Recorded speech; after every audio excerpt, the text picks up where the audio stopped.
Bismillahirrahmanirrahim. Assalamualaikum warahmatullahi wabarakatuh. Bersua dalam berita perdana malam ini, saya Syafal Bakrin Haji Suhaili. Saya Umi Masitas Osman. Berita-berita utama malam ini. Pos-pos kawalan darat mengalami kesibukan berikutan dengan musim cuti persekolahan.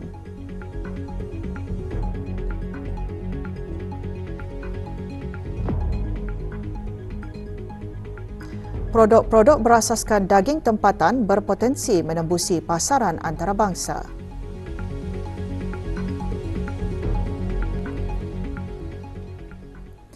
Orang ramai disarankan agar meningkatkan kewaspadaan dan sentiasa berhati-hati, berhemah dan bertimbang rasa ketika memandu di jalan raya dengan mementingkan keselamatan diri dan pengguna jalan raya lain. Saranan tersebut dikeluarkan oleh Majlis Kebangsaan Keselamatan Jalan Raya MKKJR ketika hampir 25,000 kemalangan jalan raya direkodkan dalam tempoh 2012 hingga 2022.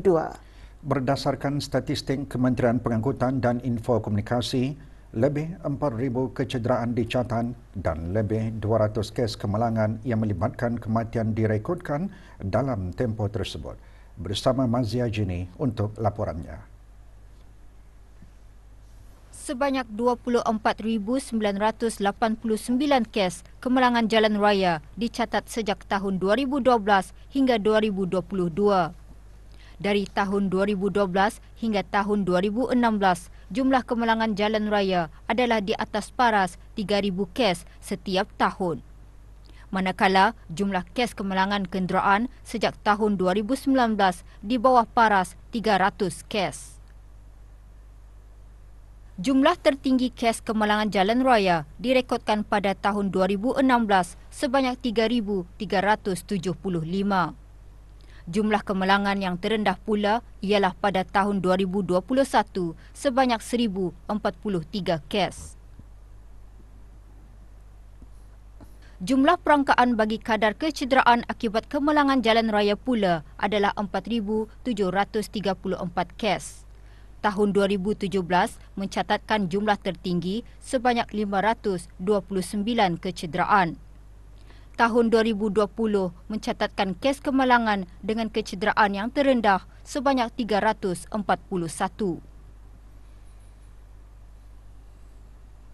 Kes kemalangan jalan raya yang melibatkan kematian bagi tempoh 11 tahun kebelakangan adalah sebanyak 243. Tahun 2015 merekodkan jumlah kematian yang tertinggi sebanyak 36 orang. Manakala jumlah terendah direkodkan pada tahun 2020 sebanyak 11 orang.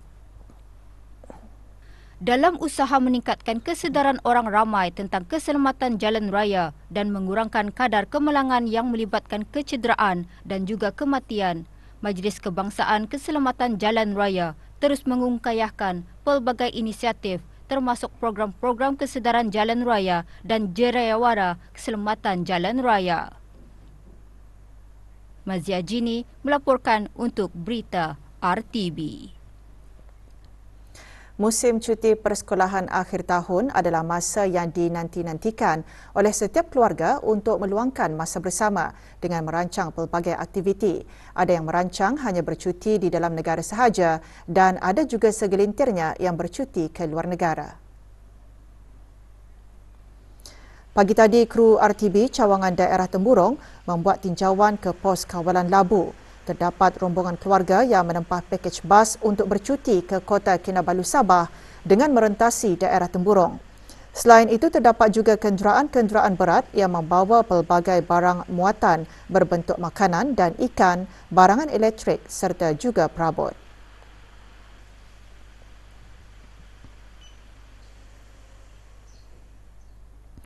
Sementara di daerah Blyth, kru RTB membuat tinjauan ke pos kawalan Sungai Tujuh.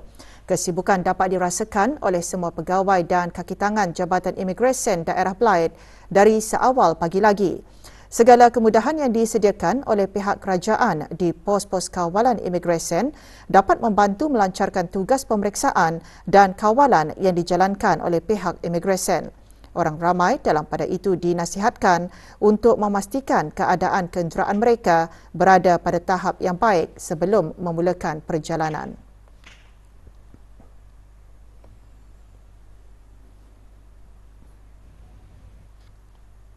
Produk daging diproses, produk makanan sejuk beku dan produk makanan berproses keluaran negara kini sudah mampu menembusi pasaran Singapura dan Malaysia. Kementerian Sumber-Sumber Utama dan Pelancongan dengan kerjasama Darussalam Enterprise Day pada bulan September lalu berhasil mengeksport produk daging yang telah diproses dan makanan sejuk beku ke Malaysia serta pengeksportan pertama pelbagai jenis makanan berproses ke Singapura. Laporannya bersama Rosimah Sulaiman.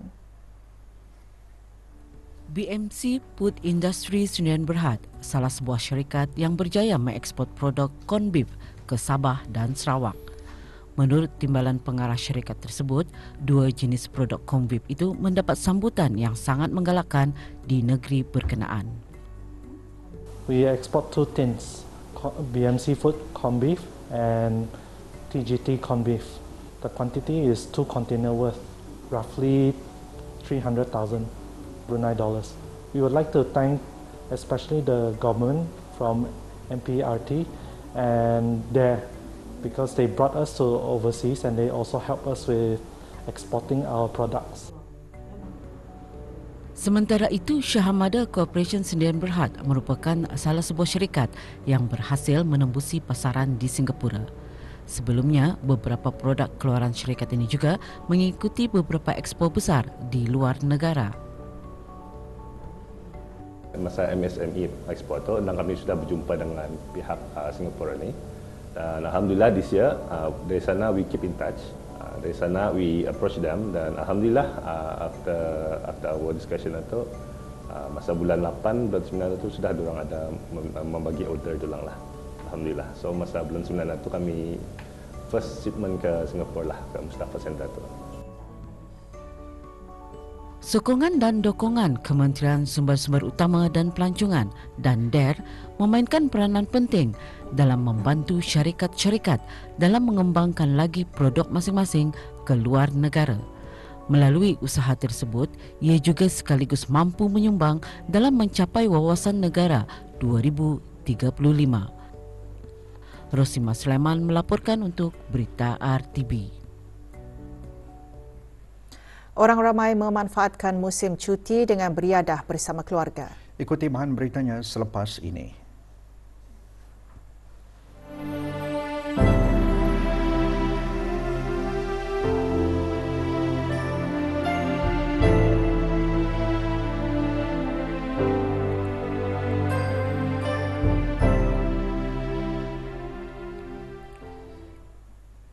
Pengalaman dan kemahiran rekaan fashion yang diperolehi semasa mengikuti kursus di Pusat Pembangunan Belia PPB terbukti membantu meningkatkan keyakinan diri pelatih untuk menjadi generasi siaga masa depan dan keboleh pasaran. Bahkan sebahagian besar pelatih telah berjaya membuka perniagaan mereka sendiri. Ikuti laporannya bersama Aimaduddin Mawang.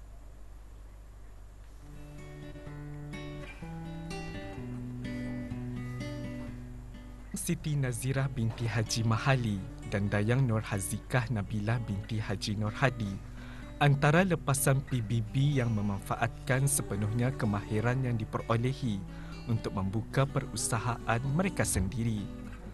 Walaupun masih baru dalam dunia perniagaan, namun kedua-dua anak muda ini berjaya mengusahakan Zoha.bn iaitu produk pakaian Brunei. Kami mahu tenunan Brunei itu menjadi satu pakaian yang boleh dipakai setiap hari untuk orang ramai. Produk seperti tudung kami jual dalam RM23. Kalau untuk sinjang dalam RM53. Bagi para pelatih, Kursus-kursus yang ditawarkan berupaya membentuk mereka menjadi belia siaga masa depan. Kursus jahit ini menjadi pilihan saya kerana minat saya yang mendalam untuk bidang ini. Harapan saya lepas tamat kursus ini untuk membuat bisnes kedai jahit. Sebagai pusat latihan kemahiran inklusif, PBB terus menyediakan kursus yang relevan bagi melahirkan pelatih yang marketable. Mula-mula akan belajar keselamatan kerja, lepas itu cara pengendalian mesin, peralatan mesin, dan baru tak belajar cara mengukur, cara membuat desain, lepas itu cara membuat pola lah dan sebagainya sampai habis. Selaras dengan visinya, PBB menawarkan kursus-kursus kemahiran ke arah membantu mencapai salah satu matlamat wawasan Brunei 2035 untuk melahirkan rakyat berpendidikan dan berkemahiran tinggi. Laporan Aimaduddin Mawang untuk Berita RTB. Berbekalkan inspirasi dan pengalaman yang diperoleh semasa berkunjung ke luar negara, salah seorang pengusaha tempatan, Awang Muhammad Khairul Yadi bin Haji Awang Damit, mula berjinak-jinak dengan perniagaan menjual aiskrim pada tahun 2017. Dengan sokongan isteri, syarikat pengeluaran aiskrim jenama Kina.bn kini sudah mempunyai pelanggan mereka tersendiri. Aiskrim Kina.bn kini boleh dinikmati dengan lebih 70 perisa. Laporannya bersama Hazimah Jalil.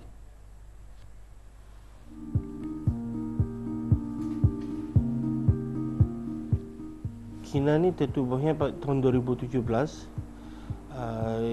dimulakan oleh me and my wife apa.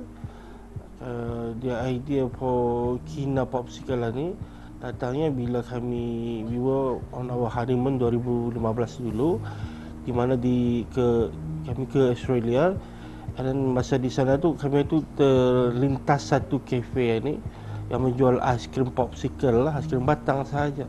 Bila kami masuk dan melihat dia punya flavor tu bukannya macam typical like vanilla, coklat apa segala tu. So macam kami bisa je lah. Dan macam halal apa kan, macam like, and then we kept that idea tu lah. So kami macam like, okay, we decided why not we buat Kina ni and create the ice cream, the idea of ice cream yang 2015 tadi dijadikan kenyataan lah. Menurut Awang Muhammad Khairul Yadi, 5,000 batang aiskrim pada kebiasaannya akan ditempah dalam masa 2 bulan dan jumlah tersebut akan meningkat 2 kali ganda ketika musim perayaan seperti Hari Raya atau cuti ujung tahun tertakluk kepada permintaan pelanggan. Selain mempunyai keunikan perisa aiskrim yang tersendiri dan bentuk yang berpatutan dengan harga, bungkusan yang menarik dan idealistik juga dapat memuaskan hati pelanggan, terutama sekali kanak-kanak. Aiskrim ini dia diletakkan dalam kotak. Packagingnya itu memang custom made ikut sizing yang kami mahukan apa. Sebabkan bagi kami, the idea kalau bagi orang makan aiskrim ini, kami nak mahu orang takut kamah baju apa segala.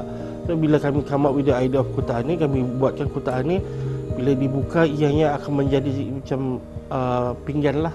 Kotak tempat menaruh aiskrim dan juga sebagai kira pinggan tempat orang meletakkan aiskrim. Bagi mengekalkan kualiti dan rasa, pembuatan aiskrim dijalankan setiap hari. Aiskrim tersebut juga akan terus dibekalkan ke kedai yang menjual dan menempahnya.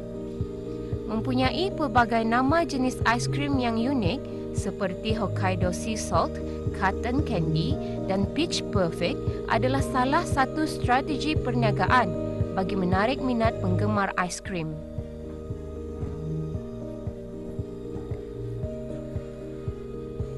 Awang Muhammad Khairul Yadi berharap di masa akan datang akan dapat membekalkan produk aiskrim beliau ini ke luar negara. Laporan Hazimah Jalil untuk Berita RTB. Cuti persekolahan yang bertembung dengan cuti awam memberi peluang kepada orang ramai untuk berehat dan berkumpul bersama keluarga.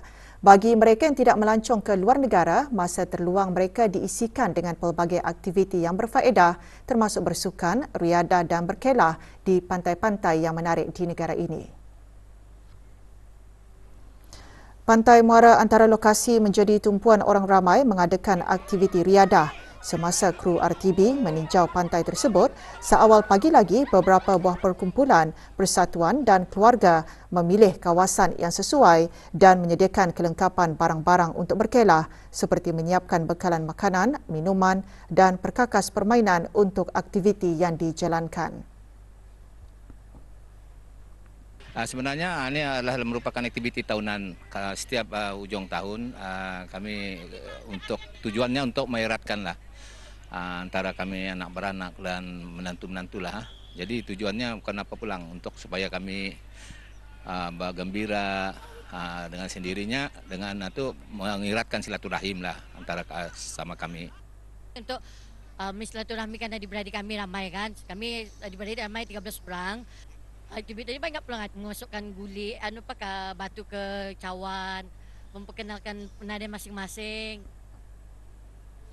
Keseronokan melakukan aktiviti berkelah sambil beriadah bersama keluarga dapat menghilangkan tekanan setelah anak-anak menjalani peperiksaan akhir tahun dengan mengadakan pelbagai aktiviti sihat sambil menikmati suasana keindahan pantai.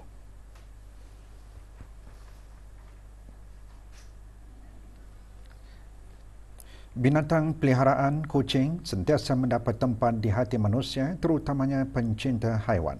Ini kerana binatang itu mempunyai sifat semula jadi yang jinak dan manja serta menjadi teman setia bagi penghilang penat dan lelah setelah seharian bekerja. Bagi para pencinta dan penggemarnya, bersahabat dengan kucing mengajarkan pemilik untuk menjadi lebih simpati dan peka terhadap makhluk lain serta mampu memberikan ketenangan diri dan membantu mengembalikan kesegaran fikiran. Maka tidak hairanlah para pencinta kucing mengeluarkan belanja yang banyak bagi mendapatkan jenis kucing idaman dan juga pembiayaan bagi penjagaannya. Cara penjagaannya susah juga. Ini orang dia pagi-pagi mau dibersihkan tempatnya, tempat tidurnya apa, tempat makan minumnya diubah, airnya, makannya. Kalau bersamut ditukar lagi apa. Kandangnya itulah paling penting mau dibersihkan benar-benar. Pasal apa kalau ini dibersihkan durangan ini macam boleh sakit. Overall bagi cat lover memang ada specific reason lah kenapa minat kucing. Tapi salah satu reason minat kucing ini pasal ia comel sama manja. Dalam penjagaan ia mesti memberikan makanan yang sesuai, berkualiti, sentiasa menyisir bulu kucing terutama yang bulu panjang lah. Sediakan tempat tidur yang selesa and paling penting penjagaan litter box lah untuk kucing di rumah. Macam kucing macam biasa hari-hari bagi makan. Dia punya vaksin juga lah. Bercacing mesti. Faedahnya macam kalau stres bolehlah sama kucing. Jaga benar-benar. Jaga dengan penuh kasih sayang lah macam anak. Sesi persekolahan yang bakal bermula minggu depan menyaksikan ramai ibu bapa menggunakan kesempatan yang ada untuk membeli peralatan pembelajaran anak-anak mereka. Bukan hanya para ibu bapa, bahkan para guru juga semakin sibuk membuat persiapan bagi sesi persekolahan akan datang ini. Kelengkapan persekolahan anak menjadi tumpuan ibu bapa sejak beberapa bulan lalu, namun ada yang masih juga membeli pada saat akhir. Sementara itu, kedai-kedai kelengkapan sekolah dan buku-buku di negara ini yang sering menjadi tumpuan setiap kali menjelang sesi persekolahan sudah bersedia lebih awal dengan menyediakan keperluan persekolahan, buku-buku teks dan latihan yang diperlukan.